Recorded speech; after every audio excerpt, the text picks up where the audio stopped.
এগুলো হচ্ছে তাল গাছের করাত। এই করাত দিয়ে মাটির চুলা সেচে লিপতে হয়।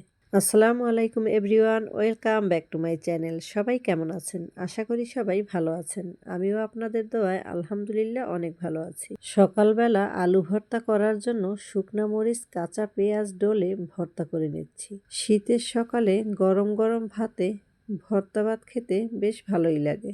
আমার আর আমার বড় জায়ের প্রিয় খাবার। এদিকে আমার বড় জা পাশের বাড়ি এক ভাবির কাছে কাঁথা সেলাই করতে দেবে।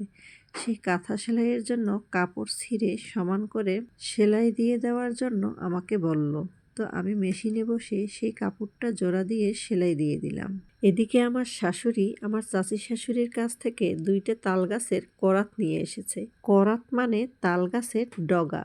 এই ডগা কেটে চুলা সেচে তারপরে চুলা লিপতে হয়, তাহলে সমান হয়।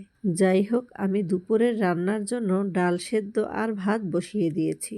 ডাল সেদ্ধ করে রেখে একটা কড়াইতে কিছু পানি দিয়ে এক এক করে ডিমগুলো দিয়ে সেদ্ধ করে নেব। আমি এদিকে একটা বড়শিতে পুঁটি মাছ পেয়েছি। পুঁটি মাছটা বেশ বড় ছিল। মনে হচ্ছিল পুঁটি মাছ না, আমি একটা কাতল মাছ পেয়েছি। আমার মেয়ে মাছটা দেখে কিভাবে করতেছে। এদিকে আমার ডিম সেদ্ধ হয়ে এসেছে, আর আমার মেয়ে এখানে দোলনায় বসে সেদ্ধ জলপাই খাচ্ছে আর পাও নাড়াচ্ছে। যাই হোক, আমি সেদ্ধ করা ডিমগুলো ভাজার জন্য একটা ফ্রাই প্যানে তেল, হলুদের গুঁড়া, লবণ দিয়ে মিশিয়ে নিচ্ছি।